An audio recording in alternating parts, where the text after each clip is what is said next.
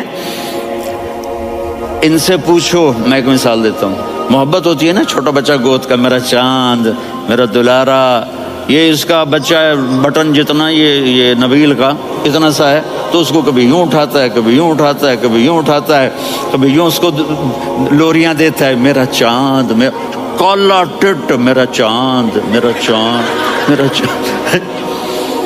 تو میرے رب کو اپنے حبیب سے محبت ہے تو صرف محمد نہیں کہتا، چونکہ محمد کہنے سے محبت کا فلو نکلتا نہیں، تو اللہ نے اپنی محبت کے فلو کو نکالا، میرا محمد، میرا احمد، میرا ماہی، میرا حاشر، میرا عاقب، میرا فاتح، میرا قاسم، میرا ابو القاسم، میرا طٰہٰ، میرا یاسین، یہ اللہ نے اپنے حبیب کے نام۔ اور پھر قرآن میں جاؤ، شاہد، مبشر، نذیر، داعی اللہ، سراج منیر، رؤوف، رحیم، عزیز، حریص، مزمل، مدثر، یہ اللہ نے پورے قرآن میں سارے نبیوں کا نام لیا، یا عیسیٰ، یا موسیٰ، یا یحییٰ، یا ابراہیم، یا نوح، نام لے کر پکارا، لیکن اپنے حبیب کو ایک دفعہ بھی یا محمد نہیں کہا بلکہ لقب سے پکارا، یا ایھا النبی، یا ایھا الرسول، یا ایھا المزمل، یا ایھا المدثر۔ میرے رب نے اپنے حبیب کو ساری نسلوں میں سب سے عالی نسل بنایا اور آپ کے نسب کو آدم علیہ السلام تک پہنچایا۔ محمد بن عبداللہ بن عبد المطلب بن ہاشم بن عبد مناف بن قصی بن کلاب بن مرہ بن کعب بن لوی بن غالب بن فہر بن مالک بن نضر بن کنانہ بن خزیمہ بن مدرکہ بن الیاس بن مضر بن نزار بن معد بن عدنان بن اود بن حمیسہ بن سلامان بن الصلاۃ والسلام بن شیث بن آدم۔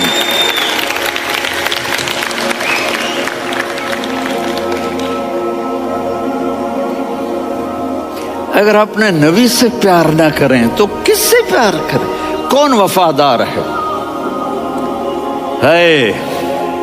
قیامت کا منظر ہوگا، میں اپنی بیگم سے کہوں گا میں تمہیں نہیں پہچانتا، میرے رب کی قسم، یوم یفر المرء من اخیہ وأمه وأبيه وصاحبته وبنيه يود المجرم لو يفتدي يومئذ بنيه وصاحبته وأخيه وفصيلته التي تؤويه ومن في الأرض جميعا كلا قیامت کے دن میں کہوں گا صفیہ میں تمہیں نہیں پہچانتا. یہ کہے گی مولانا صاحب میں آپ کو نہیں پہچانتی, یہ یوسف میرا بیٹا بیٹھا ہے. میں کہوں گا کون ہو, کہاں سے آئے ہو؟ یہ کہے گا ابا آپ کون ہو, کہاں سے آئے ہو؟ بھائی بھائی کو نہیں پہچانے گا.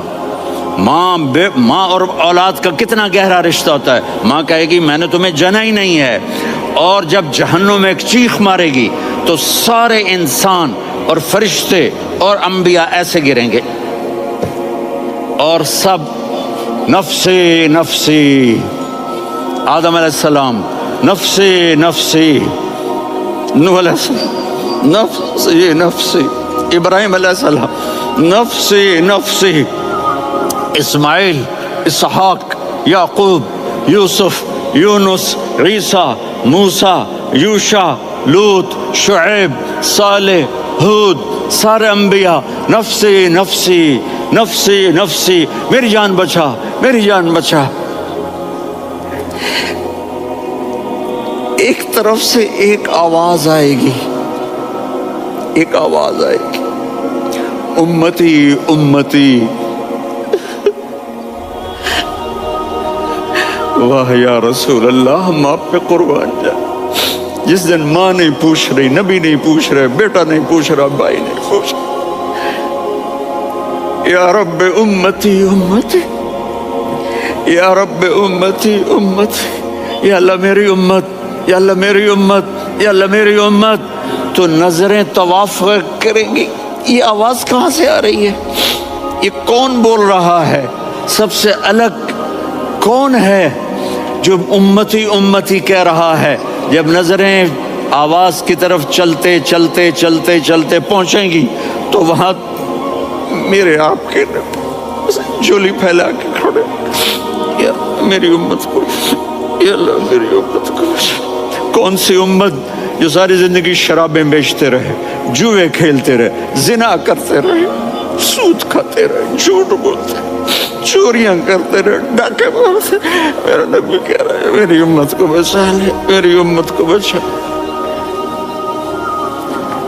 تو اس سے پیار نہ کرے تو اور کس سے کرے.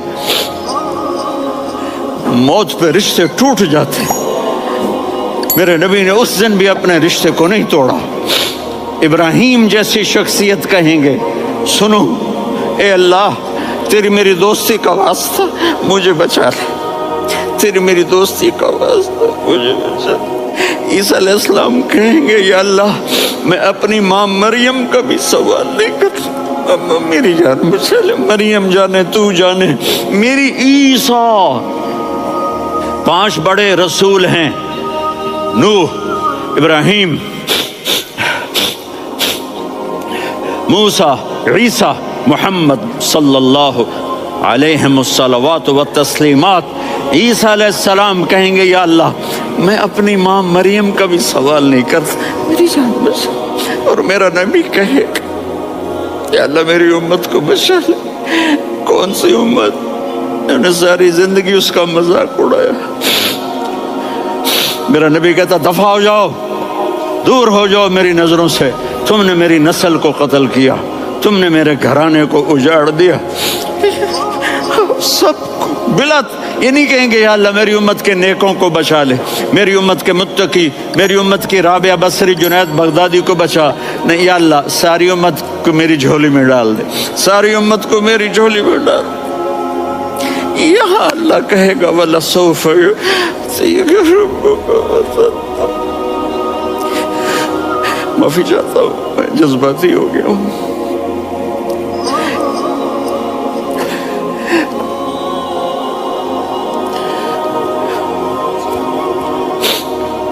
میرے بھائی بہنوں, میرے بچوں, تھوڑی سی زندگی ملی ہے, تھوڑی سی زندگی ملی ہے, اپنے حبیب کی زندگی کو اپنا لو.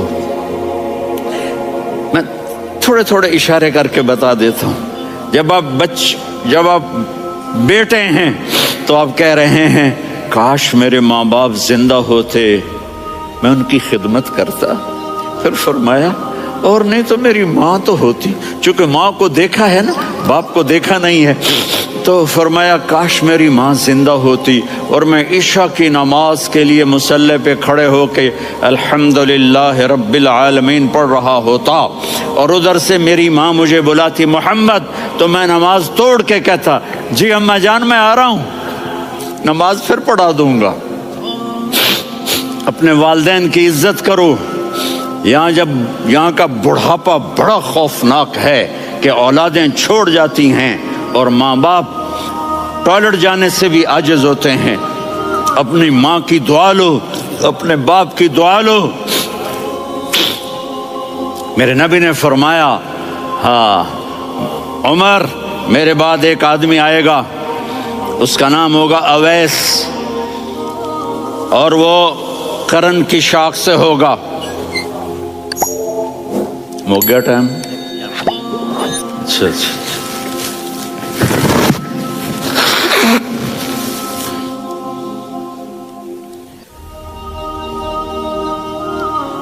اس سے دعا کرانا، علی آپ بھی، عمر آپ بھی۔ یا رسول اللہ کس لیے؟ کہ اس نے ماں کی ایسی خدمت کی ہے کہ جب ہاتھ اٹھاتا ہے اللہ اس کے ہاتھ خالی نہیں لوٹاتا۔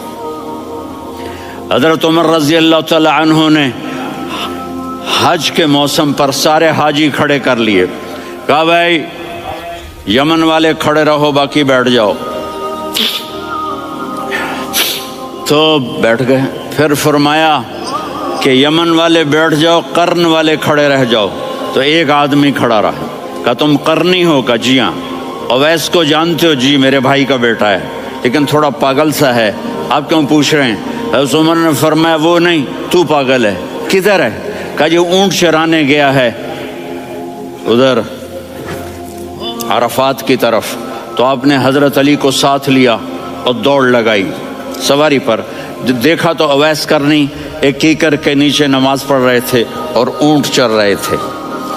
تو جب انہوں نے دیکھا کہ دو آدمی آ کے بیٹھ گئے تو انہوں نے نماز شارٹ کٹ کر دی۔ تو حضرت عمر نے پوچھا کون ہو بھائی؟ کہا جی میں مزدور ہوں۔ کہا تیرا نام کیا ہے؟ کہا جی اللہ کا بندہ۔ کہا ارے بھائی تیری ماں نے تیرا نام کیا رکھا ہے؟ اس نے تو نہ حضرت عمر کو دیکھا تھا نہ علی کو۔ وہ کہنے لگا بھائی تم کون لوگ ہو میرا انٹرویو کرنے والے؟ یہ تو میں اپنی زبان میں کہہ رہا ہوں۔ تو حضرت علی بولے کہ بھائی یہ ہیں امیر المومنین عمر بن خطاب اور میں ہوں علی بن ابی طالب۔ تو وہ ایسے کانپنے لگے، میں معافی چاہتا ہوں، میں پہلی دفعہ آیا ہوں، میں نے آپ کو دیکھا نہیں، فرمائیے آپ۔ حضرت عمر نے کہا ہاتھ اٹھا ہمارے لیے دعا کر۔ تو وہ رونے لگے، آپ نبی کے صحابی، میں عاجز مسکین، میں دعا کروں؟ میری اوقات ہے میں دعا کروں؟ کہاں ہمیں ہمارے نبی نے فرمایا تھا اویس آئے تو دعا کروانی ہے۔ عمر اور علی جیسی ہستیوں کو دعا کے لیے کہا جا رہا ہے۔ پیچھے تہجد ہے؟ نہیں۔ جہاد ہے؟ نہیں۔ علم ہے؟ نہیں۔ نماز ہے؟ نہیں۔ روزہ ہے؟ نہیں۔ زکوٰۃ ہے؟ نہیں۔ خیرات ہے؟ نہیں۔ کیا ہے؟ ماں کی خدمت، ماں کی خدمت، ماں کی خدمت۔ میرے نبی نے فرمایا لوگ جنت میں چلیں گے، اویس چلے گا، جب گیٹ پر پہنچے گا تو اللہ کہیں گے اویس کو پیچھے ہٹا دو، باقی اندر چلے جاؤ۔ تو اویس کرنے ڈر جائیں گے کہ یا اللہ جنت کے دروازے پر مجھے پیچھے ہٹا دیا، تو اللہ کہیں گے پیچھے دیکھو، ویسے پیچھے مڑ کے دیکھیں گے تو لوگوں کا مجمع ہوگا جو جہنم میں جا رہے ہوں گے، ایمان والے، گنہگار مسلمان۔ تو میرا اللہ کہے گا اویس اپنی انگلی کو پھیرتا جا، جس پر تیری انگلی پڑے گی تیری تو فعل سب کو جنت میں ڈال دوں گا۔ یہ ماں ہے، صرف ڈالر ہی سب کچھ نہیں ہے، یہ ماں ہے۔ میرے نبی نے فرمایا اب تیرا باپ تیری جنت کا سب سے بڑا دروازہ ہے، اگر تو نے باپ کو ناراض کر کے موت پائی تو تیرے لیے جنت کا دروازہ کھل نہ سکے گا، یہ باپ کا مقام ہے۔ پھر آپ نے 11 شادیاں کی، کیوں کی؟ سنو حدیث، ما تزوجت وما زوجت الا بوحی من السماء نزل به جبریل۔ کہ میرے ساتھیوں سنو، اللہ کی قسم میں نے کوئی شادی اپنی مرضی سے نہیں کی، میرے اللہ نے فرمایا یہاں کرو، میں نے کی۔ میں نے اپنی بیٹی وہاں دی جہاں میرے اللہ نے فرمایا۔ تو اتنی شادیاں کیوں کی ہیں؟ ہمیں گھر کی زندگی سمجھانے کے لیے۔ میری بات غور سے سنو، دنیا کا سب سے بڑا رشتہ خاوند اور بیوی ہے، سب سے مقدس رشتہ ماں باپ ہے، لیکن سب سے بڑا رشتہ خاوند اور بیوی ہے۔ جب یہ ٹوٹ جاتا ہے تو پوری نسل برباد ہو جاتی ہے۔ اس لیے آپ نے زندگی گزار کے دکھائی۔ آپ گھر میں جھاڑو دے رہے ہیں، آپ آٹا گوندھ رہے ہیں، آپ حضرت عائشہ کو لقمے بنا کے کھلا رہے ہیں، اور حضرت عائشہ کی دلداری کے لیے فرما رہے ہیں عائشہ، سننا حدیث طبرانی کی، عائشہ انہو لیہون علی الموت ان اریتک زوجتی فی الجنہ۔ عائشہ مجھے جب سے پتا چلا ہے نا کہ تو جنت میں میری بیوی ہے تو مجھے تو مرنے کا شوق لگ گیا ہے۔ اللہ کی قسم ہمیں سکھانے کے لیے تھا۔ جس نے اللہ کو دیکھ لیا ہو اسے عورت کی کیا خواہش رہ جاتی ہے۔ یہ ہمیں سکھانے کے لیے تھا کہ سب سے زیادہ عزت بیوی اپنے خاوند کو دے، خاوند اپنی بیوی کو دے۔ ہن لباس لکم وانتم لباس لہن، تمہاری بیوی تمہارا لباس ہے، اور اللہ بیوی سے کہتا تیرا خاوند تیرا لباس ہے۔ آپ نے 11 گھروں کو کس طرح آباد کیا، کس محبت سے کیا کہ 2 مہینے چولہا نہیں جلتا اور کسی کی زبان پر شکایت نہیں۔ یہ حسن سلوک، یہ محبت۔ حضرت عائشہ کی عمر تھوڑی تھی، جہاد کے سفر سے واپسی ہو رہی، تو آپ نے صحابہ سے کہا بھی چلے جاؤ سارے آگے چلے گئے، تو صرف آپ دونوں رہ گئے۔ تو آپ نے کہا عائشہ دوڑ لگائیں۔ سبحان اللہ، حضرت اما عائشہ نے نہیں کہا، میرے نے عائشہ دوڑ لگائیں، میں کہا جی لگائیں۔ تو کہنے لگے ہمیں دوڑ لگائی، تو کہنے لگے میں آگے نکل گئی، آپ پیچھے رہ گئے۔ چند سال گزرے تو پھر ہم جہاد کے سفر سے آ رہے تھے، تو آپ نے کہا صحابہ سے جاؤ بھی چلے جاؤ آگے آگے آگے آگے، وہ غائب ہو گئے۔ پھر آپ نے کہا عائشہ دوڑ لگائیں، تو میں نے کہا جی لگائیں۔ کون دنوں ذرا میں موٹی ہو گئی تھی، تو جب دوڑ لگی تو میرے نبی آگے نکل گئے، میں پیچھے رہ گئی۔ تو ہم نے کہا ہاذہ بتلک، عائشہ تو میں اب برابر ہو گئے، ایک دوڑ تم نے جیتی، ایک دوڑ میں نے جیتی۔ یہ ہمیں گھر کی زندگی سکھانے کے لیے تھا کہ گھر میں بیوی کے ساتھ کیسا ہونا چاہیے۔ اور عورتوں کے لیے کہا اگر میری شریعت میں سجدہ ہوتا تو میں بیوی سے کہتا اپنے خاوند کو سجدہ کرے، تاکہ ایک نسل تیار ہو، بیلنس زندگی گزارو۔ میں نے کل بھی کہا تھا، آج بھی کہہ رہا ہوں، امبیلنس لائف ہماری اولاد کو تباہ کر رہی ہے۔ میرے پاس پرسوں 30-40 لوگ آ گئے، وہ یہاں جو ایک سلمہ صاحبہ ہیں، سلمہ ہی نام ہے نا، سلمہ زاہد، تو ایک نے کہا جی یہاں ہم اولاد کے بارے میں بڑے پریشان ہیں، کیا کریں، کوئی ہمیں اس کا سلوشن بتائیں۔ میں نے کہا بہت آسان ہے، ماں اپنے بچے کو ٹائم دے، نصیحت کی بات نہیں کر رہا ہوں، ٹائم دے۔ میں نے کل آپ کو شکل بنا کے دکھایا تھا کہ میرے نبی حسن حسین کو کمر پہ بٹھا کے کمرے میں چکر لگاتے ہیں۔ اتنے بڑے ہستی، اتنے بڑے نبی، اور بچوں کے لیے وقت نکال رہے ہیں اور ان کو لے کر گھوم رہے ہیں۔ پھر دونوں بھائیوں کو اتار دیتے اور ان کی بہن زینب کو بٹھاتے اور پھر کمرے میں چکر لگاتے، پھر فرماتے تمہارا اونٹ کیسا ہے۔ ایک دفعہ آپ سجدے میں گئے، فرض نماز، فرض، اور سجدہ لمبا، اتنا لمبا ہوا کہ صحابہ سمجھے اللہ کے نبی فوت ہو گئے۔ عبداللہ بن مسعود فرماتے ہیں میں پہلی صف میں تھا تو میں نے یوں کر کے دیکھا بھی چکر کیے، تو دیکھا دونوں بھائی حسن حسین میرے نبی کی کمر پہ چڑھے ہوئے تھے اور میرے نبی نے سجدے سے سر نہیں اٹھایا۔ یہ کام کرو تو بچے تم سے پیار کریں گے۔ تم کہتے ہو بچے ہم سے ڈرتے نہیں، میں نے کل بھی کہا تھا ڈائن نہ بنو، ماں بنو، تھانے دار نہ بنو، باپ بنو۔ تو انہوں نے ایسے ہاتھ آگے کیا کہ میں بچوں کو نیچے اتاروں، تو مجھے دیکھنا، آپ نے یہاں سے ایسے سجدہ ہوتا ہے نا، تو آپ نے ادھر یا ادھر سے دیکھا کہ ایک ہاتھ آگے آ رہا ہے میرے بچوں کو اتارنے کے لیے، تو آپ نے سجدے میں یوں کیا، یہ دیکھ رہے ہو، وہ پیچھے ہٹ گئے۔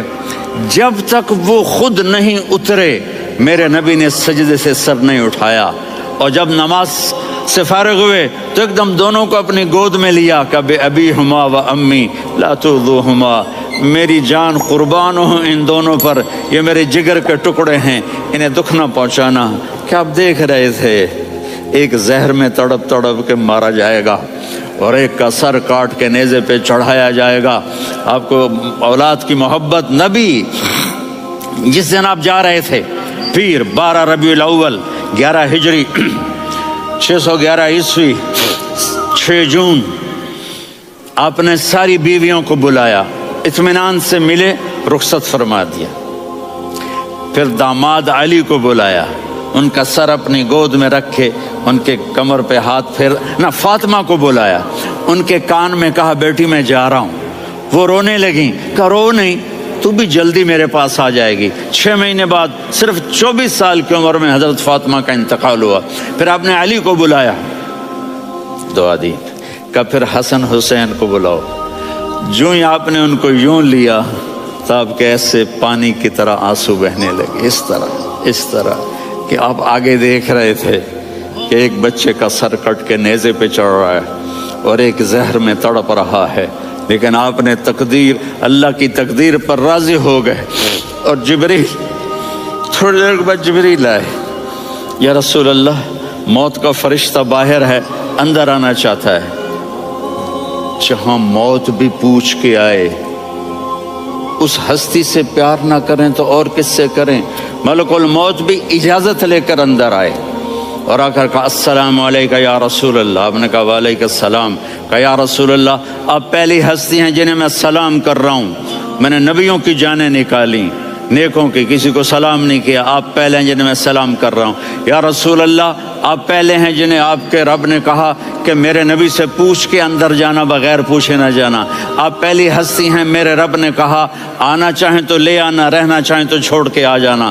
آپ نے فرمایا اگر میں کہوں تو میری جان نکالو گے؟ کہا جی نکالوں گا۔ تو آپ نے جبریل کو دیکھا، آدمی یہاں سے سوال کرتا ہے کہ تو کیا کہتا ہے، جاؤں یا ٹھہروں؟ تو جبریل کہنے لگے یا رسول اللہ، اللہ آپ کی ملاقات کے شوق میں ہے۔ اوپر سارے سٹیج سج گئے ہیں آپ کے ویلکم کہنے کے لیے، آج 7 آسمان کے فرشتے اکٹھے۔ سنو اب میری آخری بات ہے۔ آپ نے کہا دیکھو حسن حسین کے لیے ہاتھ نہیں اٹھائے، دیکھ رہے تھے تڑپتا ہوا زہر میں اور کٹتا ہوا سر، ان کے لیے ہاتھ نہیں اٹھائے۔ آپ نے جبریل سے کہا جاؤ اللہ سے پوچھ کے آؤ میرے بعد میری امت کے ساتھ کیا کرے گا۔ یہ جو ہم بیٹھے ہوئے ہیں گناہوں کے داغ اپنے سینے پر لے کر، چہرے پر لے کر، کہا جاؤ پوچھ کے آؤ میری امت کے ساتھ کیا کرے۔ ملک الموت وہیں کھڑا رہا، جبریل واپس گئے اور وہاں سے پیغام آیا کہ میرے محبوب ہم آپ کی امت کو تنہا نہیں چھوڑیں گے، مجھے میرے رب کی عزت کی قسم، ادھر ٹائم بھی ختم ہو چکا ہے، میں آخری بات کر رہا ہوں، اگر اس وقت میرے نبی یہ اللہ کو نہ منواتے تو آج ہم بھی بندر خنزیر بن کے پھر رہے ہوتے۔ دعائیں دو اس کملی والے کو جو اپنا جگر کٹا گیا۔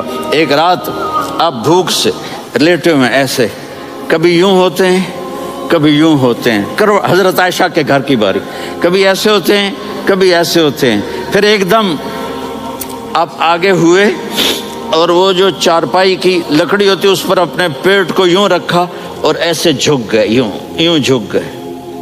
حضرت عائشہ بے قرار ہو کے کھڑی ہو بیٹھ گئے، یا رسول اللہ یہ آپ کیا کر رہے ہیں، یہ کیا کر رہے ہیں؟ کیا کر رہے تھے؟ معدے کو اکٹھا کر رہے تھے، بھوک کی شدت۔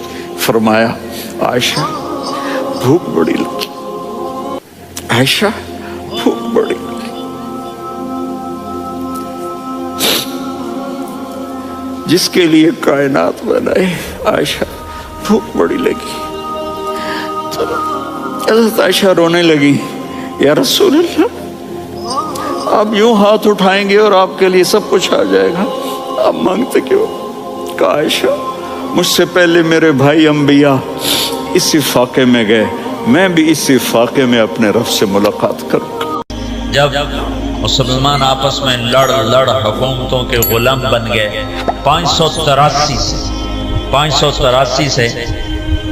483 سے زوال آنا شروع ہوا، اور پھر وہ چلتے اتنا آگے چلا گیا کہ تو ایک دوسرے کے گلے کاٹنا یہ فن بن گیا، حکومت کی خاطر ذبح کر دینا، کھوپڑیوں کے مینار بنا دینا۔ اسپین کا مسلمان بادشاہ تھا، وہ مسلمان اپنے دشمنوں کی کھوپڑیاں کاٹ کر اس کو خالی کر کے اس میں مٹی ڈال کے اس میں پھول اگایا کرتا تھا۔ یہ ظلم و ستم شروع ہوا تو اللہ تعالیٰ نے تاتاریوں کا عذاب اٹھایا، اور صحرائے گوبی سے ایک فقیر آدمی جس کا نام تھا تموجن، یہ 564 ہجری میں پیدا ہوا۔ یہ اتنا غریب تھا کہ چوہے مار کے کھاتا تھا، اتنا غریب اور اتنا بے بس تھا، اس کی بیوی کو دشمن اٹھا کے لے گئے اور یہ واپس نہ کروا سکا، یہ اتنا بے بس تھا۔ جب انہوں نے خود واپس کیا تو اس کی بیوی حاملہ تھی، اس کا نام تھا تموجن، اور اس کو بعد میں تاریخ نے نام دیا چنگیز خان۔ جب وہ 40 سال کی عمر کو پہنچا تو دنیا کا سب سے طاقتور بادشاہ بن چکا تھا، اور پھر مسلمان بادشاہ کیا، عوام کیا، رعایا کیا، امیر کیا، غریب کیا، وہ تباہی کی آخری حدوں تک آپس میں مالکی، حنبلی، شافعی، حنفی ایک دوسرے کو قتل کر رہے، شیعہ سنی ایک دوسرے کو قتل کر رہے، اور ایک دوسرے پر لڑائیاں اور ایک دوسرے کے خلاف مناظرے، یہ دین بن گیا۔ اور عباسی بادشاہ عید کی نماز پڑھنے نکلتا ہے، بغداد کا خلیفہ عید کی نماز پڑھنے جا رہا ہے، اس کے آگے مراسی نچی جاندے، بھنڈ نچی جاندے تو کرتب ہوئے جاندے۔ عید کی نماز کے لیے یہ جلوس نکلتے عیدگاہ میں عشاء کے بعد پہنچا، اور عید کی نماز عشاء کے بعد پڑھی گئی۔ یہ حال ہو گیا، اس طرح کی صورتحال بن گئی، اور اخلاقی پستی اپنی حد کو پہنچی تو اللہ تعالیٰ نے چنگیز کو اٹھایا، اور اس نے 610 میں اسلامی سلطنتوں پہ حملہ شروع کیا۔ یہ بامیان افغانستان کا شہر ہے، یہاں اس کا ایک بیٹا چغتائی، اس کا بیٹا قتل ہو گیا، یعنی اس کا پوتا قتل ہوا۔ تو جب بامیان فتح ہوا تو اس نے حکم دیا کہ کتے بلے بھی ذبح کر دیے، عورتوں کے پیٹ چاک کر کے اس میں سے بچے نکال کے وہ ذبح کر دیے۔ ایک انسان تو انسان ہے، جانور گائے بھینس بھی ذبح کر دیا، تو ایک عذاب بن کے نکلا کہ مسلمان آپس میں لڑ عقل ہی نہیں آ رہی تھی ان کو کہ ہماری تباہی کے بادل چھائے ہوئے ہیں، اور وہ ایک دوسرے کوئی گلے کاٹنے پر اس پر ہی جی میں آج ہویا جانا۔ جب قومیں سوتی ہیں تو پھر ڈھول انہیں نہیں اٹھاتے، دھماکے انہیں نہیں اٹھاتے، پھر موت ہی انہیں اٹھاتی۔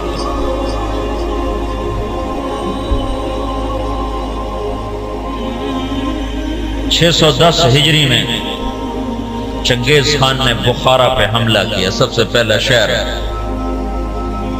بخارا تھا بڑا جس پر اس نے حملہ کیا، اور جب وہ مسجد کے ممبر پر آیا ہے تو اس نے ایک لمبی ٹوپی پہنی ہوئی تھی، سردیوں کا زمانہ تھا، اور چہرے پہ رنگ ملا ہوا تھا سردی کے اثر سے بچنے کے لیے۔ کہنے لگا مسلمانوں تم جس خدا کو مانتے ہو میں اس خدا کا عذاب بن کر آیا، خون کی ندیاں بہا، اور 40 سال مسلمانوں کے خون سے زمین بھر کر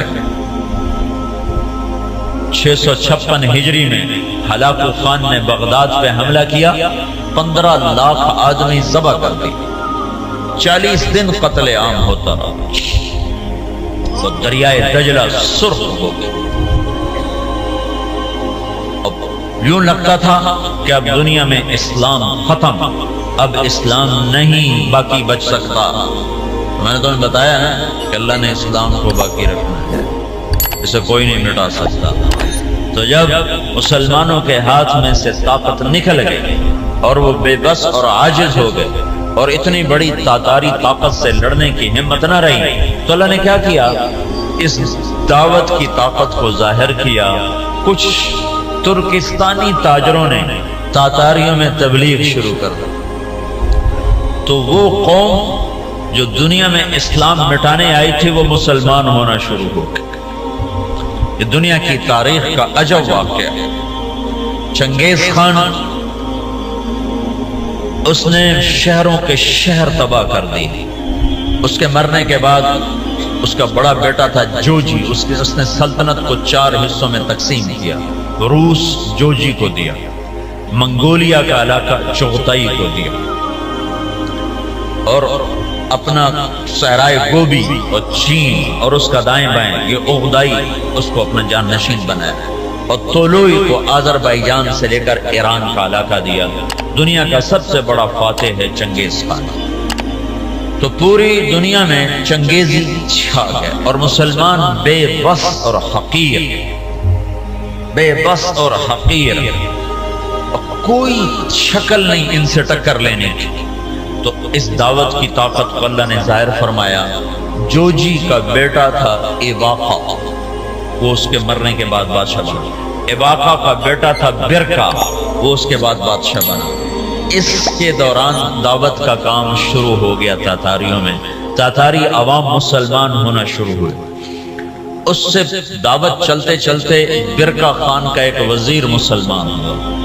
وہ جب موقع پاتا تو برکا کو اسلام کی باتیں سناتا، تو سن کے حیران ہو کر کہتا یہ اچھی اچھی باتیں کس نے تمہیں سکھائی ہیں؟ کہا یہ اسلام سکھاتا ہے۔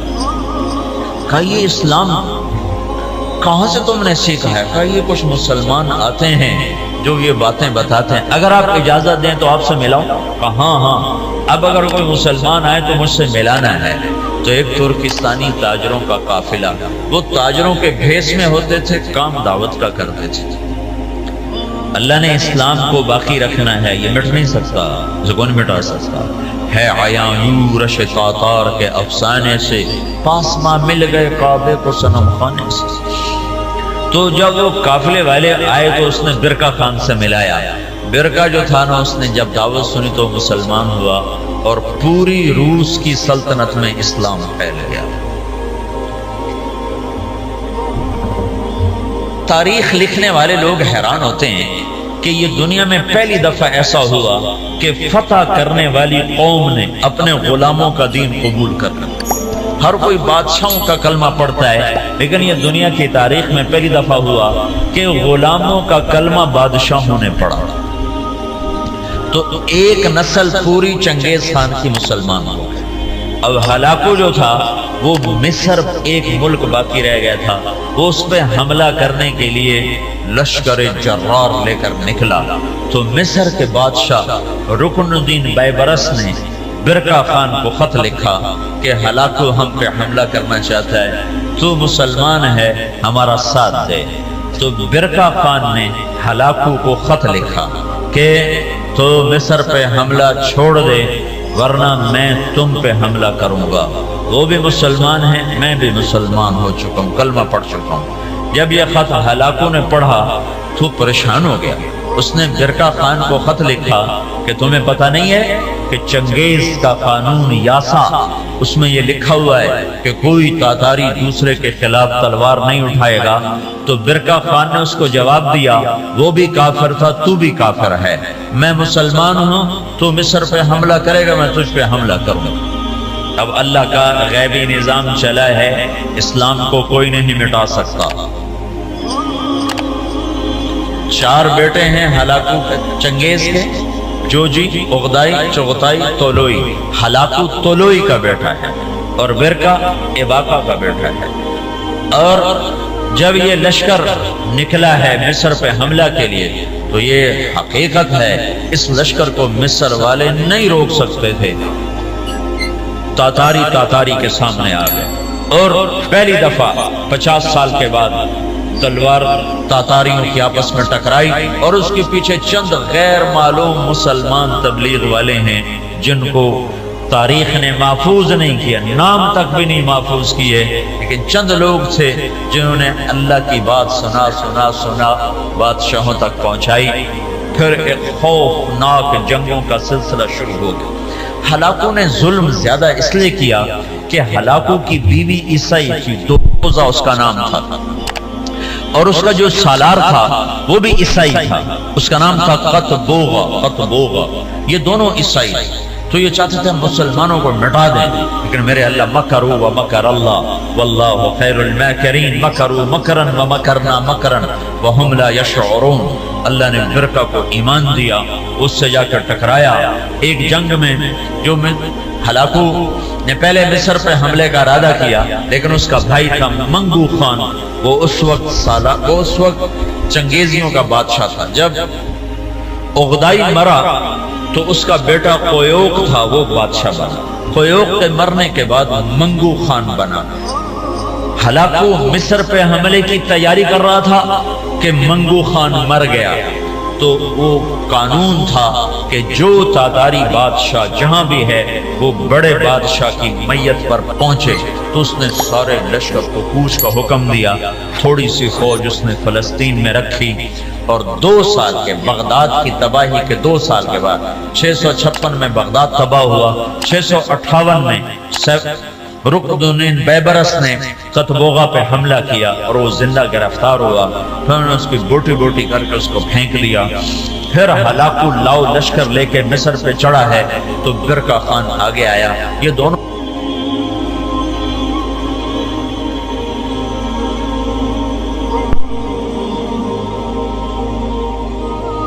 کا بیٹا تقودار وہ بادشاہ بنا، ہلاکو کا بیٹا بادشاہ بنا، وہ مرا،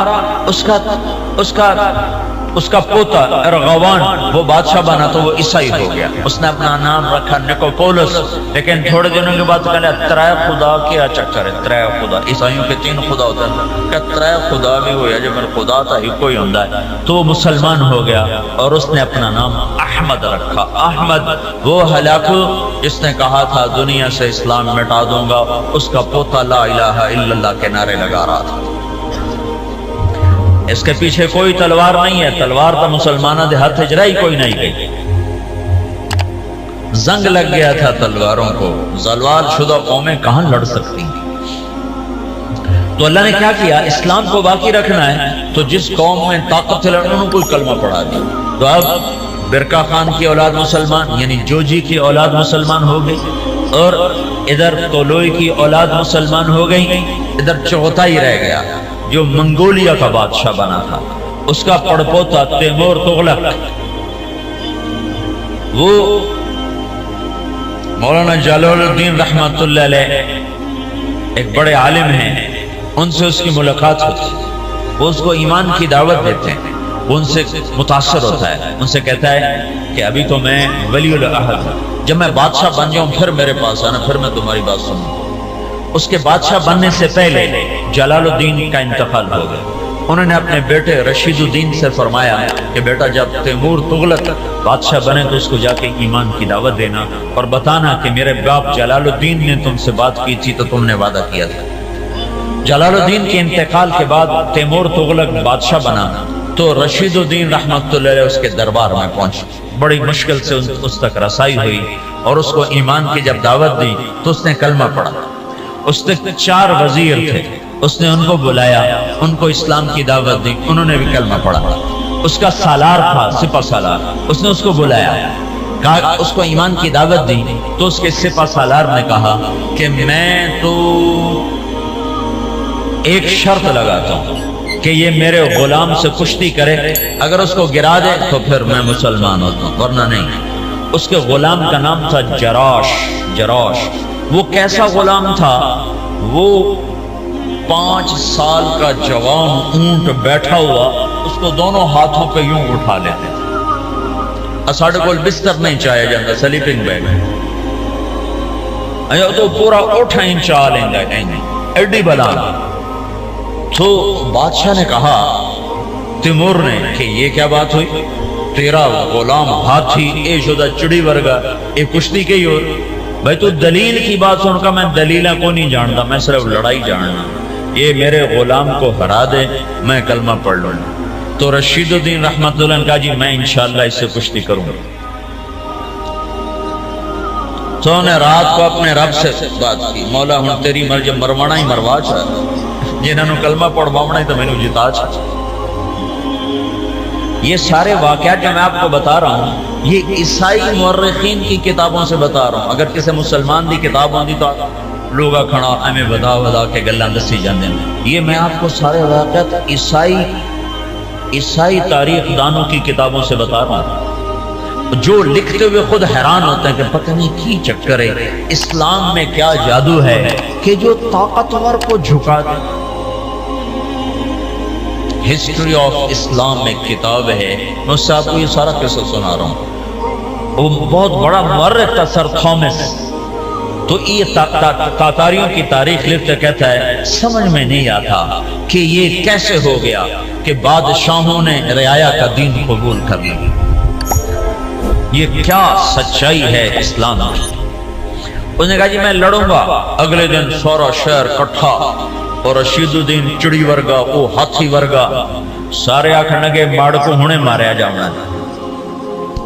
تو جب وہ آمنے سامنے ہوئے وہ ہنستا ہوا اور کہہ کے لگاتا ہوا آ رہا، اس قریب ہوا ان کو پکڑنے کے لیے، انہیں آگے بڑھ کے صرف اس کے سینے پر یوں ہلکا سا مکہ مارا، اللہ یوں کہا اللہ، تو وہ جراش 3 کلا بازیاں کھا کے گرا تو ڈہ کے تو بے ہوش ہو گیا۔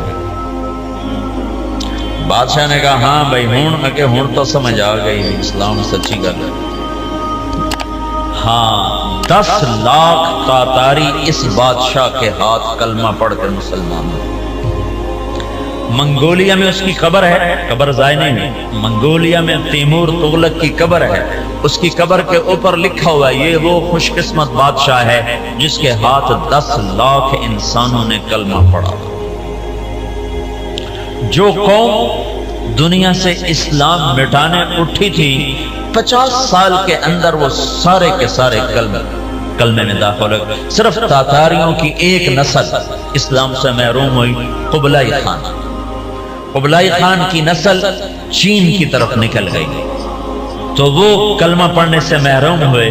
ادھر جو مسلمانوں کی حدود کے ساتھ تھے سب کے سب کلمہ پڑھنے والے بنے۔ اسی کو علامہ اقبال نے کہا پاسباں مل گئے کعبے کو سن۔ حضرت زینب نے جب لاشوں کو کٹے ہوئے دیکھا اور سروں کو نیزوں پہ چڑھے ہوئے دیکھا تو انہوں نے ایک چیخ ماری اور کہا واہ محمدہ واہ محمدہ، ہائے یا محمد، ہائے یا محمد، آؤ آج دیکھو اپنی اولاد کے ساتھ تیری امت نے کیا کر دیا۔ ہذا حسین بالعراء، آج تیرے حسین کی بارات ہے۔ مزمل بالدماء، اس نے اپنے خون کی تاروں کا جوڑا پہنا ہوا ہے۔ مقطع الاعضاء، اپنی بوٹیوں کی پتیاں بنا کر ان کا ہار پہنا ہوا ہے۔ نیزے پر سر چڑھا کر بارات کے آگے آگے جا رہا ہے۔ بناتوں کا سبایا، تیری بیٹیاں قید ہو چکی ہے۔ بذریتوں کا مقتلہ، تیری اولاد ذبح ہو گئی ہے۔ تصفی علیہ الریاح، آج ان کو کفن دینے والا بھی کوئی نہیں ہے۔ ہواؤں نے اٹھ کر مٹی کو اڑایا اور ان مٹی کے ذریعے سے ان پر کفن کو ڈالا۔ یہ کٹا ہوا سر ابن زیاد کے سامنے رکھا گیا ہے۔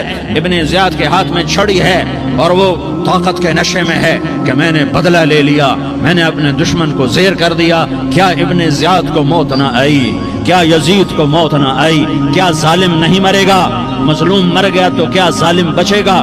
مقتول مر گیا تو کیا قاتل بچے گا؟ نہیں نہیں نہیں، میرا اللہ زندہ سلامت قائم دائم۔ فیصلے کے لیے آنے والا ہے۔ حسین کا کٹا ہوا سر ابن زیاد کے سامنے آیا، اس کے ہاتھ میں چھڑی تھی، اس نے منہ پہ چھڑی ماری، یہاں ہونٹوں پہ آ کے لگی، پھر ماری، کہنے لگا میں نے ایسا حسن آج تک نہیں دیکھا، ایسا حسن آج تک نہیں دیکھا، پھر چھڑی ماری تو حضرت انس کھڑے ہو کر کہنے لگے بدبخت یہ چھڑی ان ہونٹوں سے ہٹا، میں نے ان ہونٹوں پہ اللہ کے نبی کے ہونٹوں کو لگتے دیکھا ہوا ہے۔ ہاں ہاں، تم تو یہ تاریخ رکھتے ہو، تم کیوں دستوں گریباں ہو گئے، تم کیوں ظلم کے ساتھی بن گئے، تم کیوں ایک دوسرے کے خون کے پیاسے ہو گئے؟ ارے یا کیا موت طارق جمیل کو نہ مارے گی؟ کیا اللہ کی قیامت قائم نہ ہوگی؟ کیا جنت قائم نہیں ہے؟ کیا جہنم قائم نہیں ہے؟ کیا اللہ سو گیا ہے؟ یا اللہ کے فرشتے کمزور ہو گئے ہیں؟ یا اللہ نے جہنم کی آگ کو بجھا دیا ہے؟ یا اللہ نے جنت کو آگ لگا دی ہے؟ تم تو کلمہ پڑھنے والے ہو، تم تو مسلمان ہو۔ مسلمان مسلمان کا بھائی ہوتا ہے، اس کا خون کا پیاسا نہیں ہوتا، اس کے مال اس کے مال پہ ڈاکہ نہیں ڈالتا، اس کے مال کو لوٹتا نہیں، اس کو حقیر نہیں سمجھتا، اسے ذلیل نہیں سمجھتا۔ مسلمان مسلمان کا ساتھی ہے۔ ہم ایک قوم نہیں ہیں، ہم ایک امت ہیں، ہم ایک قوم نہیں ہیں، ہم ایک امت ہیں، اور ہمارے اندر کلمہ لا الہ الا اللہ محمد الرسول اللہ ہے، ہماری بہت بڑی حیثیت ہے۔ ایک مسلمان جو نہ نماز پڑھے، نہ روزہ رکھے، نہ حج کرے، نہ زکوٰۃ دے، اور ہر عیب اس کے اندر ہو، ہر گناہ اس کے اندر ہو، ہر برائی اس کے اندر ہو، وہ بھی میرے رب کا پیارا ہے۔ اگر یہ توبہ کرے تو اس جیسا کوئی نہیں ہے کہ اس کے اندر لا الہ الا اللہ چھپا ہوا ہے۔ یہ لا الہ الا اللہ اتنی قیمتی طاقتور دولت ہے کہ میرے نبی کا فرمان ہے ساتوں آسمان ایک پلڑے میں رکھو، ساتوں زمینیں ایک پلڑے میں رکھو، اللہ کی جنت کو ایک پلڑے میں رکھو، اللہ کی دوزخ کو ایک پلڑے میں رکھو، اللہ کے خزانوں کو ایک پلڑے میں رکھو، اللہ کے فرشتوں کو ایک پلڑے میں رکھو، جبریل کو بٹھاؤ، میکائیل کو بٹھاؤ، اسرائیل کو بٹھاؤ، اسرافیل کو بٹھاؤ، جنت کو ڈالو، جہنم کو ڈالو، عرش کو ڈالو، فرش کو ڈالو، لوح کو ڈالو، قلم کو ڈالو، کرسی کو ڈالو، سورج کو اسی میں بٹھاؤ، چاند تاروں ستاروں سیاروں کو بٹھاؤ، ساتوں آسمان ساتوں زمینوں کو بٹھاؤ، سیاروں ستاروں کو پکڑ کے بٹھاؤ، دریا سمندر پہاڑ لوہا تانبا پیتل چاندی انسان جنات فرشتے سارے مل کر ایک پلڑے میں بٹھاؤ، ایک پلڑے بٹھاؤ، اور ایک چھوٹے سے پرچے پر لا الہ الا اللہ لکھ کر دوسرے پلڑے میں ڈالو، پھر اس کو تولو تو میرے نبی کا فرمان ہے لرجحت بہن لا الہ الا اللہ، تو ذات کی قسم جس کے قبضے میں محمد کی جان ہے لا الہ الا اللہ سب کو ہوا میں اٹھا دے گا۔ جس نے کبھی زندگی پر سجدہ نہیں دیا لیکن وہ کہتا ہے لا الہ الا اللہ محمد الرسول اللہ، یہ بھی اللہ کا پیارا ہے، یہ بھی اللہ کا پیارا ہے۔ ان تابوا فانا حبیبہم، توبہ کرو تو یہ اللہ کہتا تم میرے محبوب ہو۔ مسلمان کلمہ گو، ہم مسلمان، ہم امت ہیں، امت ہیں، ہمیں ہمارے نبی نے امت بنایا، ہوا سماکم المسلمین، ہمارا نام مسلمان رکھا، باقی ہمارے وجعلناکم شعوبا وقبائل لتعارفوا، یہ تعارف کے لیے ہے، یہ بلوچ ہے، یہ پٹھان ہے، یہ پنجابی ہے، یہ سندھی ہے، یہ بروہی ہے، یہ بلتستانی ہے، یہ گلگتی ہے، یہ سرائکی ہے، یہ ہمارے تعارف کے لیے ہیں، ہمارے تعارف کے لیے ہیں، لیکن ہم امت ہیں، یہ عورتیں، یہ مرد، یہ جوان، ہم سب امت ہیں، کل جسد الواحد، ہم ایک جسم کی طرح ہیں۔ ایک مسلمان ساتوں زمین آسمان سے اللہ کو زیادہ محبوب ہے، ایک مسلمان ساتوں زمین آسمان سے زیادہ اللہ کو پیارا ہے۔ نافرمان برداروں کی بات تو فرمان برداروں کی ہے، نافرمانوں کو میرا اللہ، میرا آپ کا اللہ کہتا ہے یا عبادی، یا عبادی الذین اسرفوا علی انفسہم لا تقنطوا من رحمت اللہ، اے میرے بندو، قرآن کا لہجہ سنو، اے میرے بندو، اے میرے بندو، کیا پیار ہے، اے میرے بندو، کیا محبت ہے، اے میرے بندو، کیا مٹھاس ہے، اے میرے بندو، کیا شہد بھرا ہوا ہے۔ کون سے بندو؟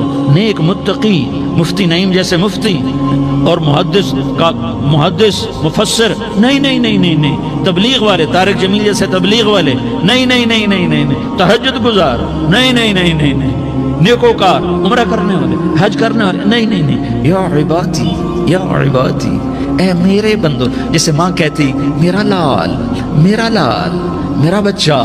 تو اس ماں کے لہجے میں جو ممتا ہے اس کا کوئی ترجمہ کوئی نہیں. یا عبادی، اس میں جو محبت اور پیار ہے اس کا کوئی ترجمہ کوئی نہیں. اے میرے بندو، اس لہجے میں نہیں، اے میرے بندو، اے میرے بندو، اے میرے میرے میرے.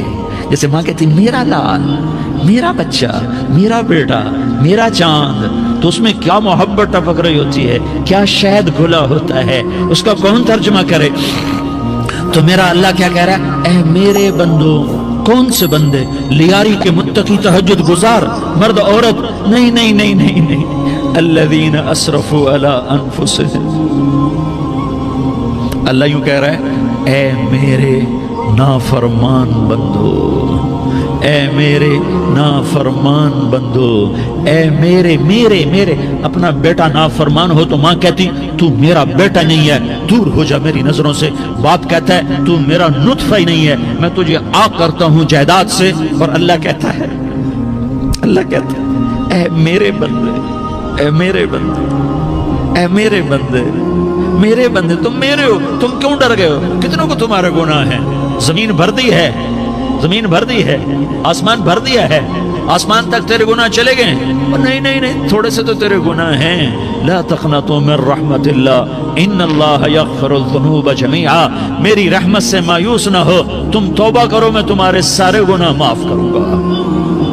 تم توبہ کرنے والے بنو، میں تمہارے سارے معاف کروں گا. یا عبادی الذین اسرفوا علی انفسہم، اے میرے نافرمان بندو، آ جاؤ آ جاؤ، مجھے منا لو، مجھے راضی کر لو. من تقرب الی تلقیتہ من بعید. تم مجھے راضی کرنے آؤ، میں آگے بڑھ کے تمہارا استقبال کروں گا. کوئی ناراض، میں کسی سے ناراض ہو جاؤں، وہ مجھے منانے آئے تو میں اس کا استقبال کروں گا یا منہ موڑ کے بیٹھوں گا اور اسے صلواتیں سناؤں گا، جلی کٹی سناؤں گا. میرا رب کہتا ہے لیاری کا جو مجھے راضی کرنے آتا ہے میں آگے بڑھ کے اس کا استقبال کرتا ہوں. میں کہتا ہوں آ جا میرا بندہ، میں تو کب سے تیرے انتظار میں تھا کہ کب توبہ کرے گا اور میں معاف کروں گا، کب توبہ کرے گا اور میں معاف کروں گا. اللہ کو اپنا بناؤ، اس کے در پر جھکنے کے ساتھ. ہمارے گناہوں کی حیثیت ہی کوئی نہیں ہے. بنی اسرائیل میں ایک آدمی نے 99 قتل کیے، اس کو خیال آیا میں توبہ کروں. ایک عبادت گزار کے پاس گیا اور اس سے پوچھنے لگا میں نے 99 قتل کیے ہیں، میری توبہ ہو سکتی ہے؟ اس نے کہا ہرگز نہیں، تو بڑا ظالم ہے، تیری کوئی توبہ نہیں. اس کو غصہ چڑھا، اس نے اسے بھی قتل کر دیا، 100 کر دیے. پھر اس کو خیال آیا میں توبہ کروں تو وہ ایک عالم کے پاس گیا اور اس سے پوچھنے لگا میں نے 100 قتل کیے ہیں، کیا میری توبہ ہو سکتی ہے؟ کہ بیٹا کیوں نہیں ہو سکتی توبہ؟ ہائے ہائے ہائے ہائے ہائے. میرا رب ایک مثال دیتا ہے، کہتا میرا بندہ تو اتنے گناہ کر، اتنے گناہ کر کہ زمین کو بھر دے، اس خلا کو بھر دے، چاند تاروں ستاروں کو بھر دے. اتنے گناہ کر کہ آسمان کی چھت کو لگا دے، زمین سے اٹھا اور آسمان کی چھت کو لگا دے. اتنے گناہ کرنے کے بعد صرف ایک دفعہ کہہ دے یا اللہ معافی دے دے تو میں سارے ہی معاف کروں گا، سارے معاف کروں گا. ولا ابالی، اور مجھے کوئی پرواہ نہیں ہوگی. انہوں نے کہا بیٹا گناہوں کی معافی تو یقیناً ہے لیکن توبہ کا ہونا ضروری ہے. تیری توبہ پکی ہونے کے لیے یہ ماحول چھوڑنا ضروری ہے. تو یہ بستی چھوڑ کے اس بستی میں چلا جا، وہاں نیک لوگ رہتے ہیں، ان کی صحبت میں تو رہے گا تو تیری توبہ پکی ہو جائے گی. اس نے کہا میری معافی ہو جائے، میری معافی ہو جائے، میں ہر کام کرنے کو تیار ہوں. بوریا بستر اٹھایا، جو تبلیغ والے کہتے ہیں گھر چھوڑو، لیاری چھوڑو، بستر اٹھاؤ اور چلے کے لیے نکلو، 4 مہینے کے لیے نکلو کہ اپنی توبہ کو پکا کرو، ورنہ ماحول کی گندگی پھر آدمی کو گرا دیتی ہے، پھر گرا دیتی ہے، پھر گرا دیتی ہے. وہ نکلا، راستے میں موت آئی. جب موت نے جھٹکا دیا تو اس نے چھلانگ لگائی اس نیک لوگوں کی بس کی طرف. اس کے ہاتھ آگے، ہاتھ اس کے آگے اور پورا جسم ایسے آگے پھیلا ہوا. اللہ تعالیٰ نے لیاری والوں کو قصہ سنانا تھا تو دونوں فرشتے بھیج دیے، جنت کا بھی آ گیا، جہنم کا بھی آ گیا. جہنم والے کہنے لگے مجرم ہے، ہتھ کڑی لگاؤ. جنت والے کہنے لگے مہمان ہے سہرے پہناؤ. جہنم والے کہنے لگے توبہ ادھوری ہے, ابھی توبہ پکی نہیں ہے, ابھی نیک لوگوں کے شہر کو پہنچا ہی نہیں ہے کہ موت آ گئی. اور جنت کے میں کہنے لگے نہیں نہیں نہیں, توبہ ارادے سے ہو جاتی ہے, ارادہ کر لیا توبہ ہو گئی, ہمارا مہمان ہے. اللہ نے تیسرا فرشتہ بھیجا, جاؤ فیصلہ کرو. کیا فیصلہ کرو؟ وہ یہاں مرا پڑا ہے, یہ اس کی بستی ہے, یہ نیک لوگوں کی بستی ہے, وہ یہاں مرا پڑا تھا. اللہ تعالیٰ نے کہا فیصلہ کیا کرتا ہوں کہ یہ فاصلہ ناپو, اگر گھر کے قریب ہے تو دوزخ والے لے جاؤ, اگر نیک لوگوں کی بستی کے قریب ہے تو جنت والے لے جاؤ. یہ میرا فیصلہ ہے. ہائے ہائے واہ میرا رب, میں تیرے قربان. ہوا کیا تھا؟ وہ گھر کے قریب تھا اور نیک لوگوں کی بستی سے دور تھا. جب ناپنے لگے تو اللہ تعالیٰ نے ادھر والی زمین سے کہا جو نیک لوگوں کی بستی کی طرف سے تھی, اللہ تعالیٰ نے اس زمین سے کہا سکڑ جا, اور جو گھر والی زمین تھی اس کو کہا پھیل جا. ادھر کی زمین کو پھیلا دیا اور ادھر کی زمین کو سکیڑ دیا. جب ناپا گیا تو وہ نیک لوگوں کی بستی کے قریب ہوا. اللہ نے کہا لے جاؤ جنت میں, ہم نے معاف کر دیا. اور یہ تو بنو اسرائیل کا آدمی ہے, ہم تو محمد مصطفیٰ صلی اللہ علیہ وسلم کے امتی ہیں. ایک بنو اسرائیل کا آدمی, اس کا نام تھا کفل, اور روزانہ رات کو نئی لڑکی اس کے پہلو میں آتی. شراب کا دور چلتا اور زنا کا سے منہ کالا کرتا. ایک رات ایک لڑکی کو 60 دینار دے کر لایا. 60 دینار کوئی 10 لاکھ روپیہ بنتا ہے. کیا مال تھا کہ ایک رات کا 10 لاکھ دے کر آیا. جب کمرے میں داخل ہوا تو وہ لڑکی رو رہی تھی. تو کفل نے پوچھا کیوں رو رہی ہو؟ میں نے زبردستی تو نہیں کیا. تو وہ اس نے روتے ہوئے کہا کفل میں پیشہ ور عورت نہیں ہوں, میں عزت دار عورت ہوں, مجھے بھوک نے یہاں تک پہنچایا ہے. میں یہ کہا کرتا ہوں جب سردار لوگ, جب مالدار لوگ زکوٰۃ نہیں دیتے تو غریبوں کی بیٹیاں نیلام ہو جاتی ہیں. مالداروں سے کہتا ہوں, ان سرداروں سے کہتا ہوں کہ اللہ کے نام پر دیا کرو کہ غریبوں کی بیٹیوں کی عزتیں بحال رہیں. تو کفل نے جب دیکھا اور جب سنا, آنسوؤں کو دیکھا اور اس کی بات کو سنا, تو وہ اس کا وحشی دل, پتھر دل, کیا آنسوؤں نے کام کیا کہ وہ رونے لگا. کفل رونے لگا اور کہنے لگا بہن جس عزت سے آئی تھی اسی عزت سے واپس چلی جا. اور میں بڑا کتا انسان ہوں, میں بہت گندا انسان ہوں, میں تیرے آنسوؤں کے طفیل توبہ کرتا ہوں. تو میرے لیے دعا کر دے, اللہ میری بخشش کر دے, اور تو چلی جا اپنی عزت کی سلامتی کے ساتھ. اور جو مال میں نے تمہیں دیا تھا تمہیں ہدیہ. وہ بچی گھر پہنچی اور کفل کو پتہ نہیں اگلے لمحے کیا ہونے والا ہے. تھوڑی دیر کے بعد کفل مر گیا. اچانک جوانی میں موت آ گئی. کفل کو نہیں پتا تھا کہ میری زندگی کی چند گھڑیاں باقی ہیں. ساری زندگی زنا شراب میں گزری, آخری چند لمحے میں توبہ کی. اب میرے اللہ نے کیا کیا؟ اللہ, ارے اللہ کے بن جاؤ, ہاتھ جوڑتا ہوں, اللہ کے بن جاؤ, اللہ کو اپنا بنا لو, اللہ کو اپنا بنا لو, اللہ کو اپنا بنا لو, اللہ سے دوستی لگا لو, اللہ سے یاری لگا لو, اللہ کے آگے سر جھکا لو, ایک دوسرے سے محبت والے بن جاؤ. ہاں یہ وہ شخص تھا, کل اس کی میت کو دیکھ کر کوئی اس کو کندھا دینے نہ تھا, اس کے اپنے بھی اس کو غسل نہ دیتے, اس کے اپنے اس کو کفن نہ دیتے. یہ ایسا ظالم بدماش نافرمان تھا. ہاں سنو, کفل موسیٰ علیہ السلام کا امتی, طارق جمیل محمد مصطفیٰ کا امتی, سردار عزیر محمد مصطفیٰ کا امتی. ہمارے پیچھے محمد مصطفیٰ کے آنسو ہیں, آہیں ہیں, سسکیاں ہیں, فریادیں ہیں, دعائیں ہیں. یہ بنی اسرائیل کے گناہگار کے لیے کیا کر دیا. اگر یہ صبح پایا جاتا مردہ تو اس کا کوئی کندھا دینے والا نہ ہوتا, نہلانے والا نہ ہوتا, اسے پتھروں میں دبا دیتے. صبح ہوئی تو لوگوں نے دیکھا کفل کے دروازے پر بہت بڑا جیسے بینر لگا دیا جاتا ہے, پورا بینر لگا ہوا تھا. کفل کے دروازے پر لکھا ہوا تھا ان اللہ قد غفر للکفل. لوگو, اللہ نے کفل کو معاف کر دیا. کیا مطلب تھا معاف کر دیا؟ کہ جاؤ جنازہ پڑھو, جاؤ دفن کرو, جاؤ غسل دو, جاؤ کفن دو, میں نے کفل کو معاف کر دیا. میرے بھائیو اپنے اللہ سے اپنا تعلق بناؤ، اور اللہ سے تعلق بنتا ہے توبہ کے ساتھ، اس کے در پر حاضری دینے کے ساتھ، اور محمد مصطفیٰ صلی اللہ علیہ وسلم کی غلامی کے ساتھ۔ اللہ کو ایک ہی ہستی سے پیار ہوا، وہ محمد الرسول اللہ ہیں، ایک ہی سے محبت کی، وہ محمد الرسول اللہ ہیں، ایک کو اپنا حبیب بنایا، وہ محمد الرسول اللہ ہیں، ایک کو خاتم الانبیاء بنایا، وہ محمد الرسول اللہ ہیں، ایک کو حبیب اللہ بنایا، وہ محمد الرسول اللہ ہیں، ایک کو سارے عالم کا نبی بنایا، وہ محمد الرسول اللہ ہیں، ایک کو رحمت للعالمین بنایا، وہ محمد الرسول اللہ ہیں، ایک کو شافع محشر بنایا، وہ محمد الرسول اللہ ہیں، ایک کو ساقی کوثر بنایا، وہ محمد الرسول اللہ ہیں، ایک کے ہاتھ میں چابی پکڑائی، وہ جنت کی، وہ محمد الرسول اللہ ہیں، ایک کے لیے جنت کو مزین مسخر فرمایا، اور آپ کے بغیر جنت کے دروازہ نہیں کھل سکتا، اس کا اعلان فرمایا،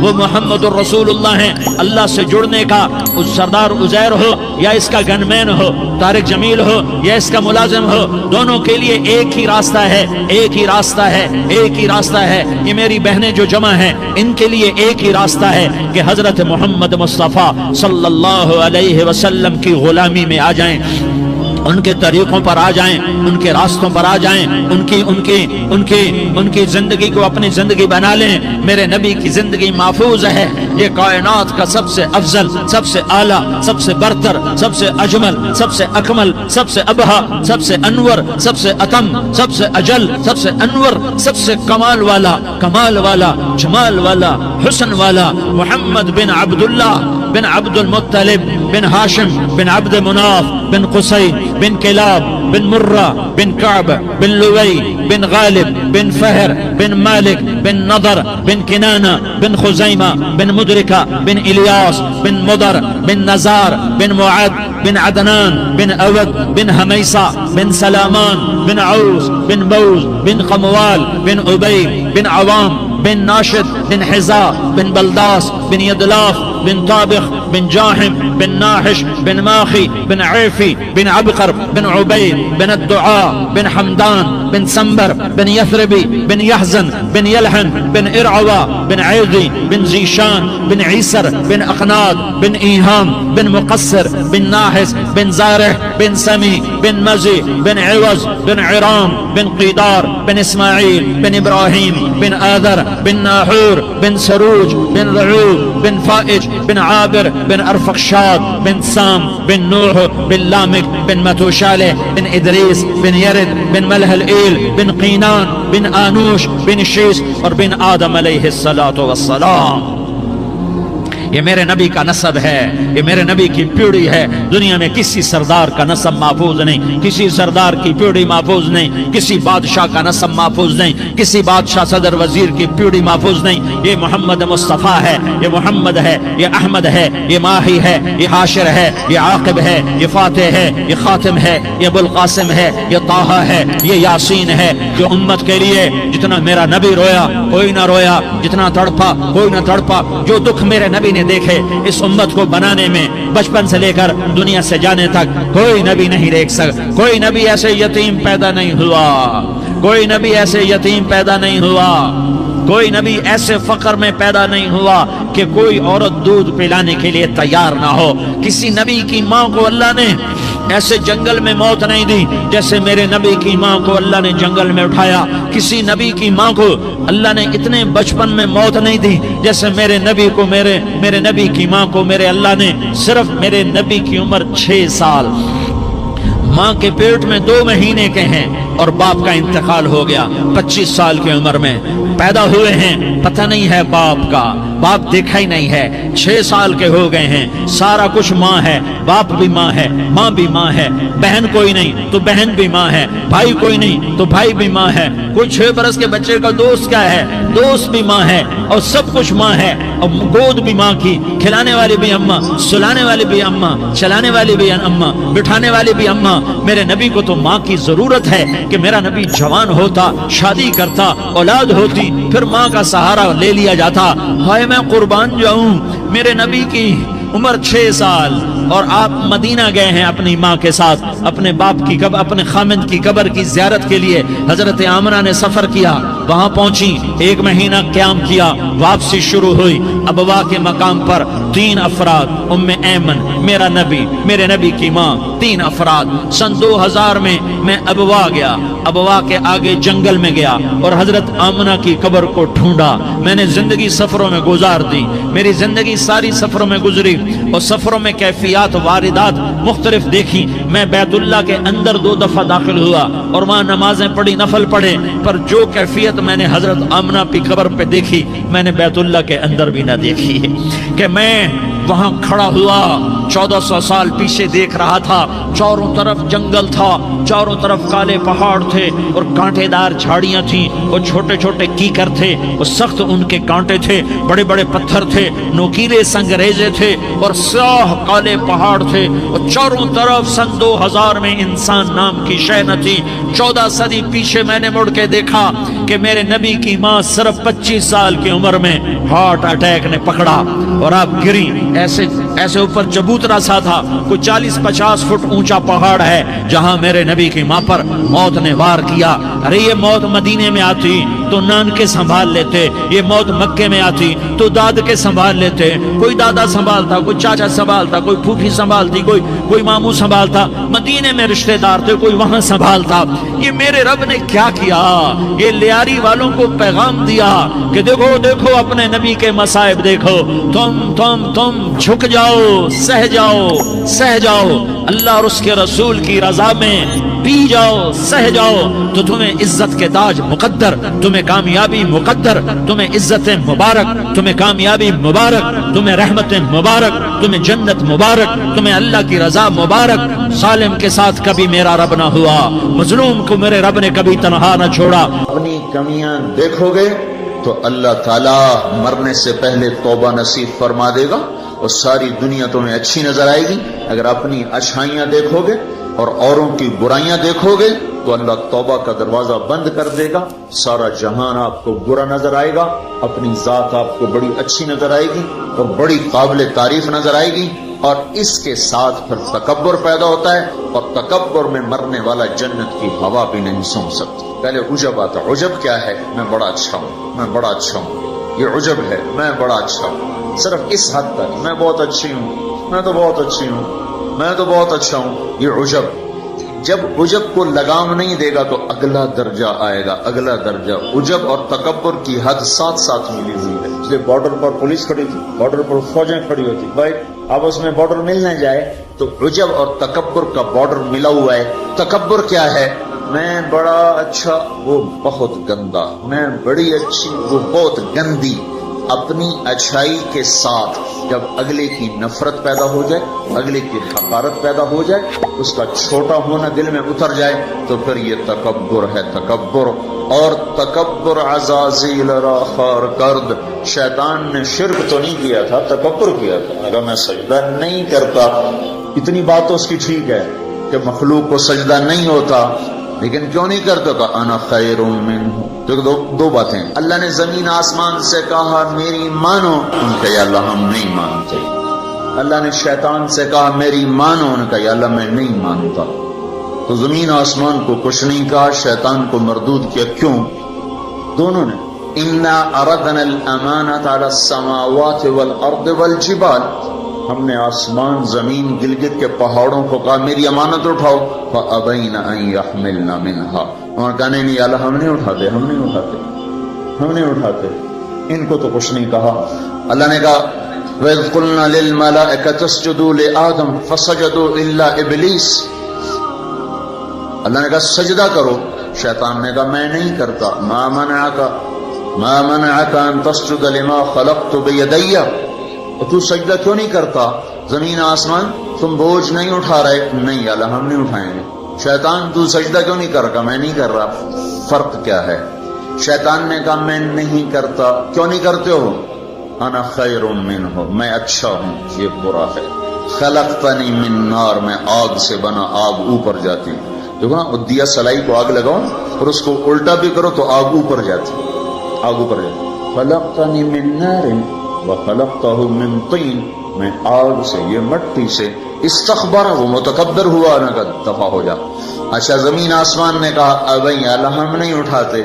اللہ کہا کیوں؟ اشفق, یا اللہ ہمیں تیرا ڈر, اللہ ہمیں تیرا خوف ہے کہ ہم تیری امانت اٹھا نہیں سکیں گے, اللہ ہماری ہمت نہیں کہ ہم تیری امانت. اشفقنا منہا, وہ ڈر گئے کہ اللہ ہمارا بس کا نہیں ہے. اللہ کا جاؤ معاف کر دیا. انہوں نے کہا میں اچھا گفتگو مردود ہے قیامت تک کے لیے. تو میرے بھائیوں بہنوں, ایک بہت بڑی آگ ہے جو جنگل کی آگ سے بھی زیادہ شدید ہے, اور یہ زبان کا غلط بول ہے, یہ غیبت ہے. یہ غیبت جو سب سے زیادہ انسانوں کو جہنم میں لے کر جائے گی, سب سے زیادہ انسانوں کو جہنم میں گرائے گی. عیسیٰ علیہ السلام گزر رہے تھے, ایک ڈاکو بیٹھا تھا پہاڑ کی چوٹی پر. اس کی نظر پڑی, اس کو خیال آیا میں کیا زندگی گزار رہا ہوں. انہوں نے کہا یا اللہ میری توبہ مجھے معاف کر دے, آئندہ تیرے نبی کا ساتھ دوں گا. اور یہ کہہ کر پہاڑ سے نیچے اتر آیا اور ساتھ چل دیا. ایک آدمی عیسیٰ علیہ السلام کے ساتھیوں میں سے, اس نے پیچھے مڑ کے دیکھا تو وہ ڈاکو. تو جو نیک لوگ ہوتے ہیں نا, نیک لوگ, ان کے لاشعور میں اپنا اچھا ہونا اترا ہوا ہوتا, ہم بڑے اچھے ہیں. یہ چیز بہت بڑا سبب ہے دین سے دور لوگوں کے اور دور ہو جانے کا. جنید جمشید گلوکار ہے, گانا گانے والا, اب ماشاءاللہ توبہ کر لی ہے, مجھ سے بڑی داڑھی ہے, مجھ سے بڑی پگڑی باندھتا ہے. 6 سال ہم اس کے پیچھے پھرتے رہے. جب اللہ نے اس کو توبہ کی توفیق دے دی تو اس نے مجھ سے کہا میں صرف اس وجہ سے ان راہوں پہ چلا کہ تم نے مجھے حقیر نہیں سمجھا اور نفرت کا اظہار نہیں کیا, اور دوسرا کبھی فتویٰ نہیں سنایا کہ تو حرام کھاتا ہے. حرام ہی تو کھا رہا ہے, یہ ہم نے کبھی منہ سے نہیں کہا تو حرام کرتا ہے, حرام کھاتا ہے. سنتے رہے سنتے رہے سنتے رہے, چلتے رہے چلتے رہے. 6 سال کے بعد خود ہی توبہ کر لی, 3 چلے بھی لگا دیے اور داڑھی بھی رکھ لی اور چلے بھی لگ گئے اور کتنے حج ہو گئے. اور اس کے پیچھے کیا تھا؟ صرف محبت. اس کے گناہ کا اس کو تانا نہیں دیا. تو یہ جو تانا دینا ہوتا ہے یہ اور لوگوں کو دین سے دور کرتا. تو اس آدمی نے, عیسیٰ علیہ السلام کے ساتھی نے یوں دیکھا اور بڑی حقارت سے کہا ہاں بڑے آئے ہیں. جو نیک لوگ ہوتے ہیں, نیک پاک عورت, پردے دار عورت, کوئی آ گئی ایسی بیچاری تھوڑی سی اعمال میں ڈھیلی تو اس کو بڑی ایسے نفرت کی نظر سے دیکھتی, آپ بڑی نیک حاجن بنتی, اس کو ایسی نظر سے دیکھتی. یہی حال یہ پکے نمازیوں کا ہے, یہ ایسے دیکھتے ہیں کہ جیسے پتہ نہیں اگلا دین سے ہی نکل گیا ہے. تو اس نے یوں دیکھا تو اللہ تعالیٰ نے فوراً جبریل کو بھیجا, کہا میرے روح عیسیٰ تیرے پیچھے 2 آدمی آ رہے ہیں, ایک تیرا ساتھی ہے, ایک ڈاکو اور چور و چکا ہے. ڈاکو سے کہو تیری توبہ پر تیرے پچھلے سارے معاف, تو نئے سرے سے عمل کر. اور اپنے ساتھی سے کہو تیری نفرت کرنے پر تیری ساری نیکیاں برباد, تو بھی نئے سرے سے اب نیکی, تیرا سب ختم. تو ٹھیکیدار ہے میرے بندے کو حقیر سمجھنے کا.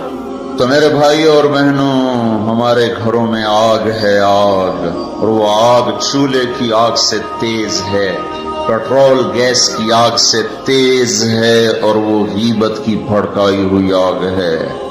یہ وہ آگ ہے جو زبان نے بھڑکائی ہے, اس کو پانی سے نہیں بجھایا جا سکتا. تمہارا گلگت کا خوبصورت بہتا ہوا دریا, یہ سارے کا سارا روک کر گلگت کے اوپر ڈال دیا جائے تو بھی یہ آگ ٹھنڈی نہیں ہو سکتی. اس آگ کو ٹھنڈا کرنے کا اللہ تعالیٰ ہی نے کہا ہے طریقہ, جو بتایا کہ لا یغتب بعضکم بعضا, بند کر لو زبانیں, غیبت مت کرو. لا تجسسوا, ہمارے نبی نے کہا کسی کی ٹو نہ لگاؤ, کیا کرتی ہے کیا کرتا ہے. لا تحسسوا لا تجسسوا, تحسس کیا خود پیچھے پھرنا, اور تجسس کیا کسی کو پیچھے لگ جاؤ دیکھو کیا, جیسے پولیس ہی نہیں, حکومت والے CID لگاتے ہیں نا, CID, یہ تجسس ہے. تجسس جاسوس, اسی سے جاسوس ہے, تجسس سے جاسوس. اور وہ رپورٹ لکھتے ہیں, وہ الٹی لکھیں سیدھی لکھیں, اسی پہ فیصلے ہوتے ہیں. تو میرے نبی نے کہا کسی کی تو نہ لگاؤ, کسی کی برائیاں نہ دیکھو, برائیوں پہ پردے ڈالو, اچھائیوں کو اچھالو, تو اللہ تمہیں سیدھا جنت کی راہوں پر لے جائے. تو جہنم وہ ہے جس میں مسلمان مرد عورتوں کو ڈالا جائے گا جو نافرمانی کرتے, نماز چھوڑتے مر گئے, سود کھاتے مر گئے, حرام کھاتے مر گئے, رشوت لیتے مر گئے, نماز چھوڑتے مر گئے, روزہ چھوڑتے. ایک اور بتا دوں, یہ گناہ تو عام ہے, بہنوں کو حق نہیں دیا اور اس کے ساتھ مر گئے. بہنوں کا حق ہے نا باپ کی جائیداد میں,